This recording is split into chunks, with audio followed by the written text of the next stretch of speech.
সবাই সফল হতে চায়, কিন্তু প্রশ্ন হলো সফলতা কিসে? সম্পদ নাকি সম্মান? ইসলাম বলে সফলতা মানে শুধু দুনিয়ায় প্রতিষ্ঠা নয়, বরং দুনিয়া ও আখিরাতের ব্যালেন্স। ইসলাম সফলতার জন্য দিয়েছে পরিষ্কার দিক নির্দেশনা। আল্লাহ সূরা আশ-শামসে বলেন, কদ আফলাহা মান যাক্কাহা, সেই সফল যে তার নফসকে পরিশুদ্ধ করেছে। সূরা আল ইমরানে বলেন, যে জাহান্নাম থেকে রক্ষা পেয়ে জান্নাতে প্রবেশ করে সেই সত্যিকার সফল।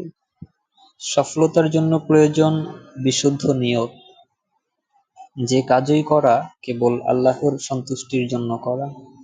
অধ্যবসায়, ধৈর্য এবং চেষ্টা, কারণ সফল মানুষ কখনো হাল ছেড়ে দেয় না।